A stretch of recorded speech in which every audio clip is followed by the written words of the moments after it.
Hi, this is Brendan from Watto Training, and in this video, I'm going to go through the seat setup and cabin drill for driving a car.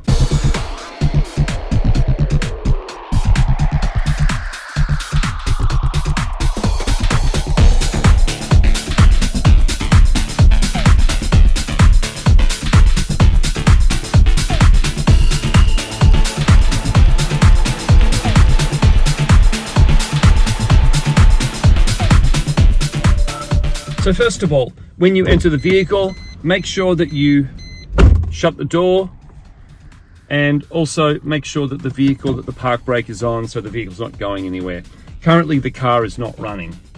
Okay, so the door is shut, then we go to the seat. Now we've got a few adjustments on the seat. If I have the seat, this bar underneath the seat here, if I pull it too far forward, I'm too close to the steering wheel and I'm too crunched up and I can't steer properly. So I need to make sure that the seat is far enough back such that I can comfortably have my hands up on the steering wheel and I can reach the pedals comfortably down below. Some driver trainers, when they teach the seat setup and the steering wheel setup, they get people to push their arms out straight, put their wrists across the top of the steering wheel and slide their hands into position at the 10 and 2 or 9 and 3 position and have that nice bend in the arm. It's very difficult to steer with straight arms, and it's very difficult to control the pedals with straight legs. So one thing that trainers will often do is they'll just have the right foot down here where we've got the accelerator and the brake, get the learner to pivot with their heel just to the brake and the accelerator just to feel that they can comfortably reach that.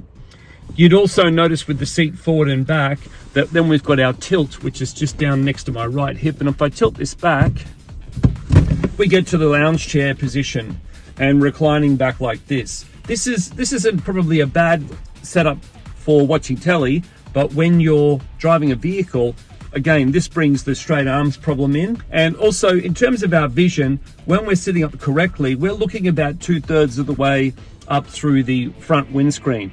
Here, I'm just barely seeing over the steering wheel. And also it's difficult to see the speedo. It's difficult to steer again with the straight arms.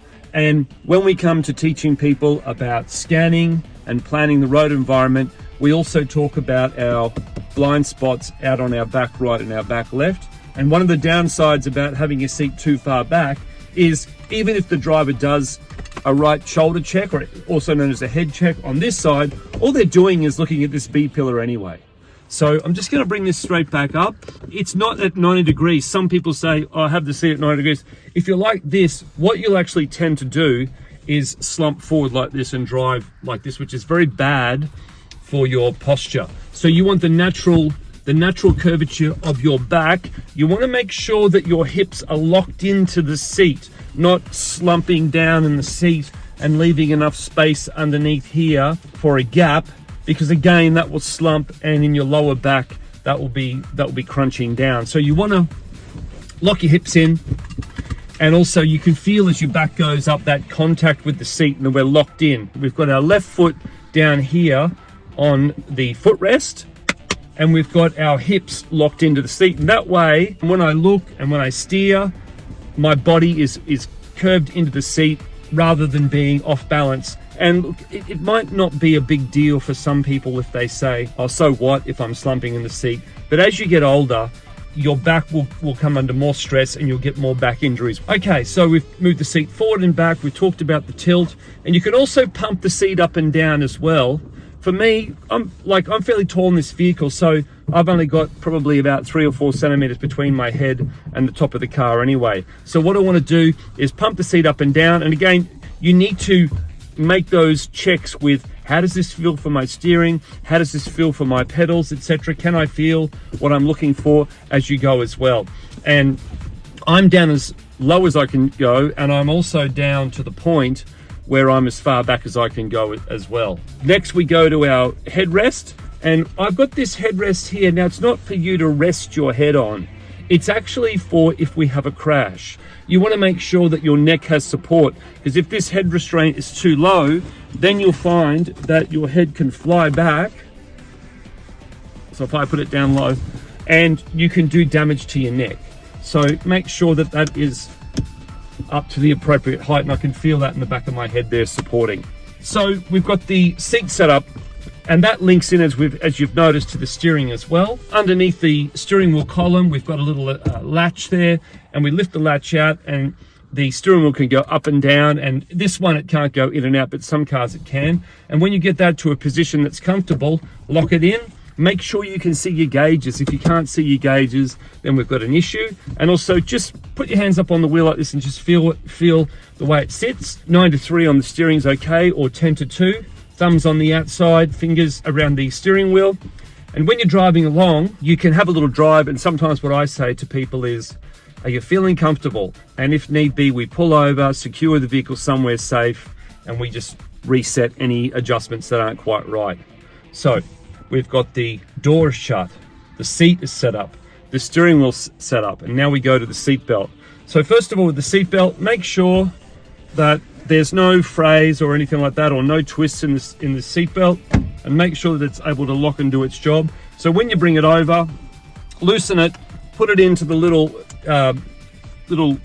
holder here, and push it in, and you should hear it click, and it's secure.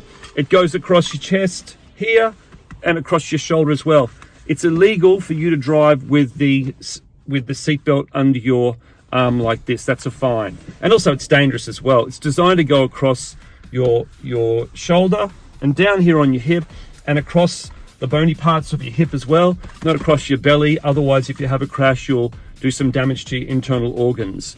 Okay, there's also a little height adjuster back here, and you can move that up and down according to your height. So again, because of my height, I have that up as high as possible, and it's coming across flush across my shoulder blade there as well.